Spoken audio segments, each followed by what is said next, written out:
wabarakatuh. Sahabat TCN, bertemu dengan saya dari tim Museum Taman Candi Nusantara. Di sini sekarang saya berada di Kabupaten Pasuruan. Kecamatan Prigen nggih, Pak? Nggih. Desanya, Pak? Desa Candiwates, Dusun Jawi. Kalau menurut dari Bapak, penjajahan Belanda ke negara kita, awalnya kan ini Betul. runtuh, terus dipugar sama Belanda dulu. Otomatis kan membutuhkan dana yang sangat besar. Betul. Kalau menurut Bapak, penjajahan Belanda di negara kita itu ada dampak positifnya atau selalu dampak negatif? Kalau menurut saya tidak. Penjajahan Belanda itu ada dampak positif, ada dampak negatif. Karena sistem politik kan jadi yang diperangi untuk menjajah Indonesia itu kan masyarakat rakyat Indonesia itu kan supaya menurut apa pemerintahan Belanda. Nah, kalau untuk peninggalannya seperti objek-objeknya, rumah dan lain sebagainya, itu kan nggak dijajah. Cuma dampak efeknya karena Belanda itu kan menjajah cukup lama. Berarti Bahkan Belanda itu ya kita nggak bela Belanda ya, bahkan Belanda itu kan menyuruh masyarakat Indonesia itu kan membangun bendungan, jembatan, betul-betul karena memang tujuannya Belanda untuk merekrut rakyat Indonesia menganut pemerintahan. Tapi dibalik itu semua ada dampak positifnya, yaitu membangun tadi. Terus merubah mindset rakyat Indonesia yang awal banyak gaptek. mungkin dari kerajaan, dari kerajaan akhirnya dibentuk suatu sistem pemerintahan. Mungkin kalau dulu kan ada istilahnya DPU, kalau zaman Belanda ada kementerian, kalau kerajaan kan tidak ada kementerian, sehingga terbentuk suatu sistem yang bagus dan Bung Karno meneruskan sistem. Betul.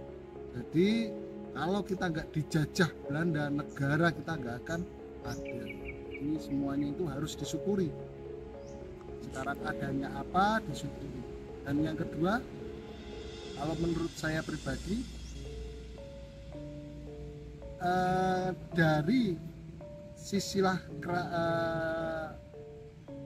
Candi Jawi, Pak, dari Candi Jawi ini, proses terbentuknya sehingga dari awal sampai akhir tolong jelaskan biar masyarakat tahu proses terbentuknya Candi Jawi itu seperti apa.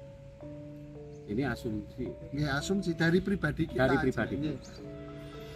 Jadi kerajaan Singosari, kalau menurut saya pribadi, kerajaan Singosari dan Raja Kertanegara nggak mungkin ujuk-ujuk langsung membangun candi ini. Nggak mungkin. Betul. Nggak mungkin. Kemungkinan di situ ada, nggak tahu itu dulunya itu ada tempat apa, terus dilihat dari tanahnya itu mengandung apa, sehingga dibangun. Dan juga nggak mungkin kalau di sini itu nggak tanah yang bagus. Karena apa? Banyak tanah yang bagus di daerah sini. Banyak. Tapi dipilih tanah yang tinggi. Nah, terus dibangunlah suatu peradaban, yaitu Candi Jawi. Nah, malah Candi Jawi ini diasumsikan orang, opini-opini dan sejarah-sejarah mengatakan para pakar tempat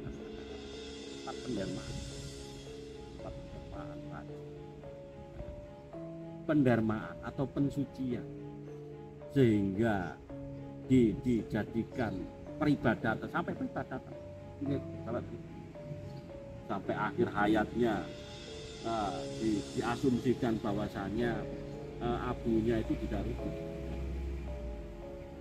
Tapi identifikasi sampai sekarang nggak tahu abunya itu ditaruh di mana, Titik mana nggak tahu. nggak tahu. Tapi kalau nggak ada korek, nggak ada, Ya benar. nggak mungkin di sini membuat opini sendiri bahwa seabunya ditaruh di situ BE, kan nggak mungkin, BE nggak mungkin. Ya. Nah, kalau nggak ada dulu-dulunya itu dari buron-buronnya nggak tahu apa gimana, nggak tahu sejarah rakyatnya gimana, akhirnya masyarakat abunya tetap. Jadi gini sahabat UC, pembuatan candi itu prosesnya luar biasa, mulai dari pendanaan, ada dananya raja, pendanaan dari raja, terus habis itu ada istilahnya sipli itu, jadi ada kepala arsitektur, tapi kepala arsitektur itu harus berbentuk empu, statusnya harus empu dan lain-lain, dan itu sangat kompleks, tidak ujuk-ujuk seperti ini, seperti yang Bapak bicarakan tadi. Jadi prosesnya sangat panjang sekali, bahkan diprediksi bisa sampai 50 tahun. Karena dulunya itu yang menemukan dengan bersamaan dengan masyarakat itu menemukan candi ini sudah terbelam. Oh, gitu. Terbelam candi. Nah, kalau seandainya memang Belanda itu terlalu negatif, nggak mungkin rekonstruksi ulang. Nah itu. Syukur itu ya Pak. Kita ambil kekayaannya aja tanpa memperhatikan betul budaya yang ada di situ. Bahkan opini saya juga berbicara begitu tentang katanya si patung-patung banyak penjaranya, kan begitu. Banyak yang mengatakan. Tapi ini ada tapi. Belanda itu kan menjajah masyarakat rakyat Indonesia itu kan beratusan tahun. Ya. Nah, di situ. Nah, malah masyarakat Belanda itu dulu juga heran. Dengan Belanda bersenjatakan politik, dengan Belanda bersenjatakan alat-alat yang canggih pada masa itu, Indonesia cuma mengandalkan alat doa. Alat doa dengan bambu runcing, ya cuma ala kadar. Bahkan mereka itu heran. Kenapa sih masyarakat Indonesia kok ditembak lagak-lagak kan, ditumbak nggak bisa apa, nggak kena. Bahkan larinya secepat angin, bahkan bisa terbang dan lain sebagainya. Mereka itu punya asumsi pemikiran bahwasanya masyarakat Indonesia itu sakti-sakti. Sehingga meneliti sampai kan meneliti tadi, kok bisa lawang yang disembah itu cuma patung dan batu kok sakti. Akhirnya opininya mereka itu mungkin batu ini membawa kesaktian bagi mereka. Akhirnya diteliti batu itu, sampai diteliti batu itu, bukan dijarah untuk dibawa ke sana, bukan, diteliti. Padahal itu bukan dari batu. Belanda pun dikelabui masyarakat Indonesia itu bukan batu, doa mereka, keyakinan mereka yang sangat kuat. Makanya kalau kita itu ngomong masalah kepercayaan, kalau nggak yakin ya. Bahkan diketemukan katanya itu ini sampai terbelah menjadi 3 bagian, bisa berpetir dan lain sebagainya. Logika Pak, petir. Candi sebesar ini sama petir. Tapi daripada kita itu ada konflik politik, ya wis iyalah. Padahal yang menyaksikan itu samar petir siapa? Kan cuma asumsi mereka, dicitrakan mereka bahwa candi. Ya sudahlah samar petir. Apa nggak nutup kemungkinan petir bom itu peluru kendali langsung nabrak ini, kena ujungnya. Tapi kita nggak bisa bicara itu karena sudah ditulis dengan sejarah. Akhirnya kita merana ya itu. Tapi secara ilmiah kita itu mikir kan, masa sih petir iso? Ya gitu kan. Seperti itu. Mau kayu Pak atau pohon apa? Ini masuk apa? Tapi secara arkeologi kayak batu-batu yang pahat dan candi itu tidak tutup kemungkinan, nggak gampang-gampang batu langsung ditempelkan ke jalan. Kalau menurut saya di situ banyak ada unsur supaya kelihatan, supaya diasumsikan candi itu tempat itu tidak mungkin batu-batu liar yang dibahas. Makanya dinamakan batu andesit, batu kali atau batu sungai. Di sungai itu kan batu berpuluh-puluh tahun, ratusan tahun, bahkan ribuan tahun yang kena air yang kuat, yang kokoh, akhirnya dipahat, terus dijadikan candi atau situs bersejarah. Di situ kemungkinan besar kayak batu itu mengandung unsur logam juga bisa kan, sehingga banyak perhitungan mengatakan bahwa candi ini ada emas, kan gitu kan? Ya, Padahal di situ pernah jaya di zaman itu.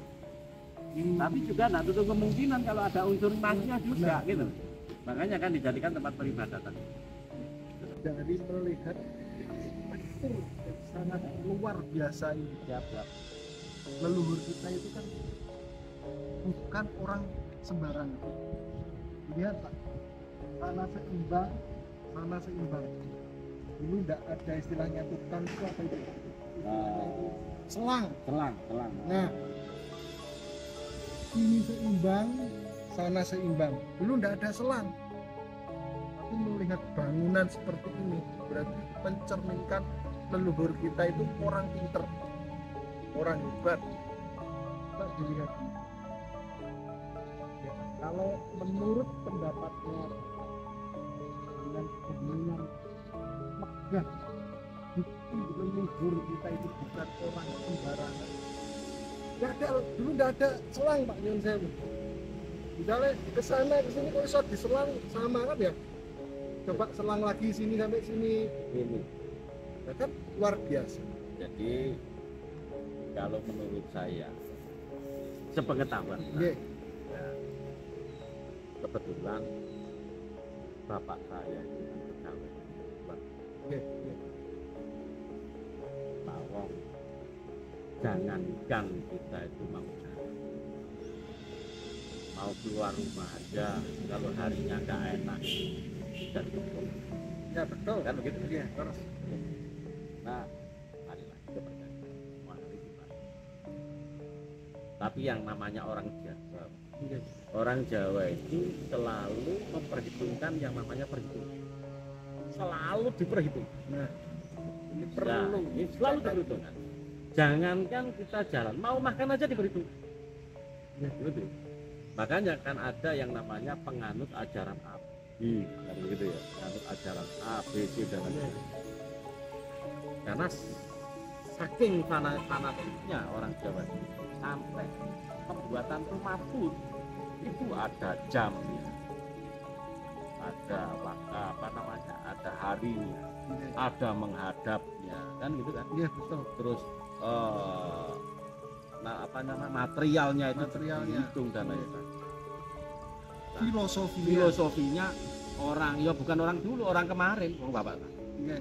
Nah, apalagi orang dulu, kan bapak itu peninggalan orang dulu. Berarti bukan orang luar kita itu bukan orang nggak pintar loh, teman-teman. Orang hebat, orang pintar, hebat. Jangan menyalahkan luhur kita, kenapa kita itu dijajah begini. Jangan sampai menyalahkan seperti itu. Tolong itu diluruskan. Luhur kita orang pinter, orang jujur, dan jauh dari politik. Memang jauh dari politik. Sampai nikah pun, ini ngomong nikah. Yeah. Nikah kalau ketemu sekian sama ketemu sekian, kalau nggak cocoknya digagalkan. Nah, sampai itu. Ya, misalnya arah ya Pak. Arah. Ya? Arahnya kalau nggak salah arahnya pokoknya adu pojok. Gagal. Ada yang namanya, kita membuat rumah, di situ ada yang namanya pertigaan. Terus rumah itu berhadapan dengan jalan. Namanya tusuk sate. Nggak boleh. Kalau lah sekarang nggak peduli tusuk sate. Nah, itu yang menjadi acuan kepercayaan beliau-beliaunya, sehingga candi ini kokoh besar di bawah menghadap ke atas itu sudah diperhitungkan dengan cara hitungan yang namanya sudah dipikirkan menghadap ke yang dipercaya. Hitungannya itu nggak segampang kayak hitungan sekarang. Kalau hitungan sekarang kan lewat matematika dan lain sebagainya. Kalau hitungan dulu kan matematika juga, lewat matematika juga, kepercayaan, tirakat juga, filosofi juga, semuanya logika orang dulu. Memang makan itu susah karena identifikasinya ini kan Kabupaten Pasuruan. Di sini itu kan diidentifikasi hutan suruh. Jadi kayak pangan itu banyak yang mengatakan, Pak, ini katanya batu-batanya ditempelkan sama telur, puting telur. Nah, begitu kan? Itu kan cuman opini omongan saja. Padahal sebenarnya ya, orang dulu itu cukup makan satu telur satu hari itu sudah kenyangnya berapa? Untuk memperkuat, karena punya tujuan untuk energinya beliau yang bangunkan. Dianggap telur itu adalah jamu, dianggap telur itu adalah makanan. Cukup satu makan telur, beliaunya juga membuat dari hampir satu hari tidak.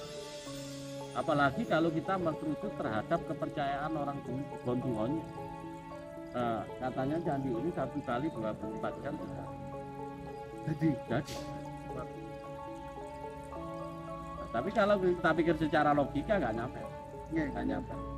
Kalau terus kita pikir modern nggak, karena goib itu tidak bisa diomongkan dengan kata-kata, nggak bisa diperlihatkan ini goib, ini nyata. Karena goib itu kepercayaan. Kalau saya percaya, sampean melihat yang namanya hantu. Saya melihat hantu di sana. Gimana Pak di sana? Nah, orang itu kan individu sendiri, nggak mungkin saya. Kalau saya percaya terhadap sampean, saya ngikutin sampean. Karena nggak sembarangan orang ya. Jadi orang dulu itu hampir setengah goib juga setengahnya kalau menurut. Tapi keseimbangannya dapat. Makanya kan diartikan. Tapi di situ ada disebutkan namanya lingga. Lingga itu perumpamaan sebagai wujud laki-laki, yoni diumpamakan sebagai perempuan. Kalau di China itu ada yang namanya yin dan yang keseimbangan. Makanya asumsikan bisa dilihat juga dari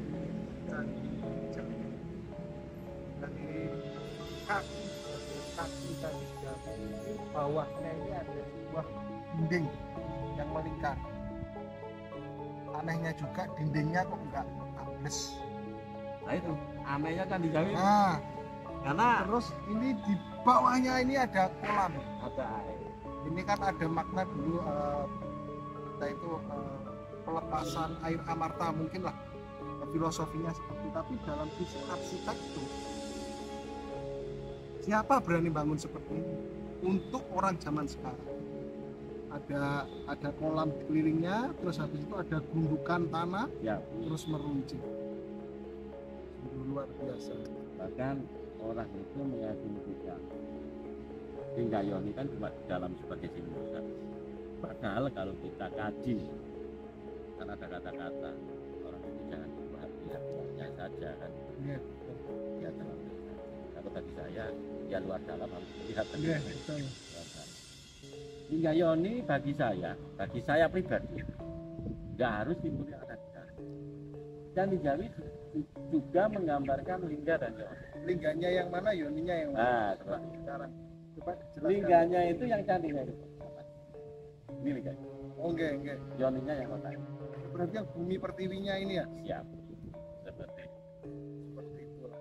Jadi keseimbangan alam. Keseimbangan. Ada tanah, ada angin, ada air. Karena filosofinya di atas dari kata kala itu penggambaran kedewaan. Kalau yang tengah penggambaran masuk, yang paling bawah penggambaran alam. Jadi lengkap. Terima kasih Pak Ya. bikin pembahasan tentang bincang-bincang tentang Jawi. Terima kasih Sobat Museum Taman Candi Nusantara yang selalu ikut di channel kita, dan jangan lupa dari kita, jangan lupa bahagia, jangan lupa bersyukur, dan jangan lupa tersenyum. Salam budaya. Budaya.